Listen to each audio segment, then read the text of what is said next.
So in case you can't see this, it's just this little clip here will move downwards. So you just need a little bit of force. This will come out. Voila. Oh no.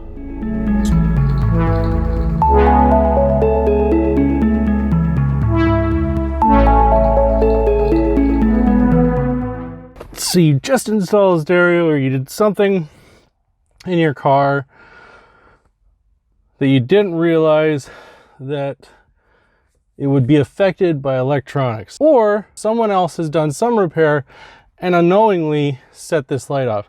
It can be a pain. You have this tool, do you? Okay, let's plug it in and see what happens. Although I'm not mentioning just this scanner in particular, what I'm referencing is small, inexpensive scanners. So let's go ahead and plug it in. First, start by putting this end into your connector, if I can find it. Turn your ignition on, turn it to the on position with accessories, and wait for this little mini to think about what it's going to do.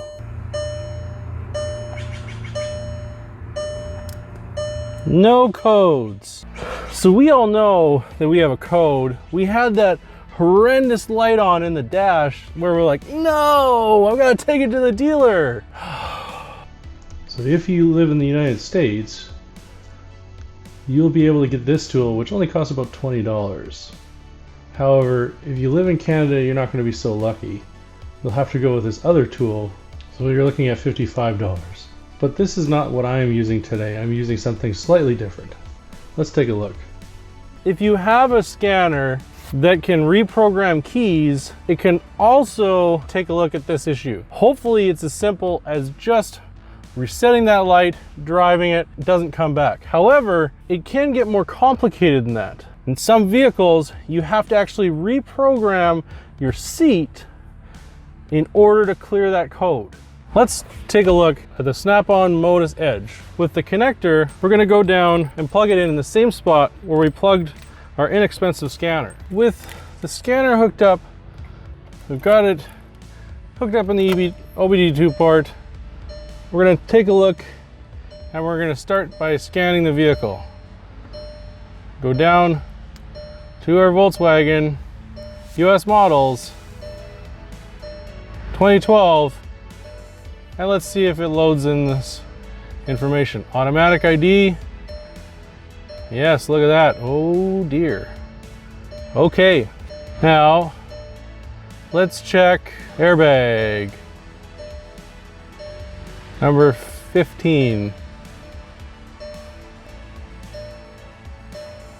Codes only. Front passenger side disabled, lamp indicator short circuit to ground. So hopefully all we have to do is clear this code and it will go away and not come back. So let's try that right now. So we're gonna go back and we're gonna clear codes. Clearing codes is complete. The next thing to do is to key off, key on, and then see if it comes back. And there you go, it's gone.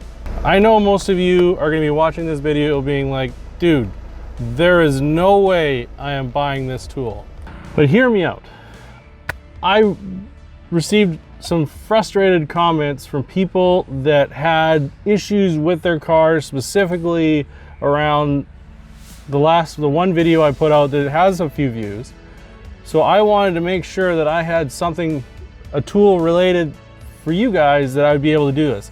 You can find some tools that can reset this stuff, but a lot of times it can get a little complex. So right now we're gonna try clearing the code, we're gonna drive it for a little while and see if that ever comes back. And if it does, we may have to do a more involved test, which we're not gonna get into in this video. So hopefully this video was helpful to you guys. If you are doing what I did, and you'll see that video soon, and you're putting in a deck, be careful that you know all the warnings of things that can cause you issues. If you took this to a dealership, you look at over $100 for them to clear that code. And yes, a lot of times you can take it to your local mechanic. They'll have a newer scanner like this and they can reset it for you, and maybe they'll be kinder to you and charge you less. I hope this video is helpful. Hope you guys stay safe, and we'll see you on another episode of Southdown Garage when we do something else with this scanner. And it will be an update for the other video, where actually we'll code a key to that other car. The Infiniti. Have a wonderful day.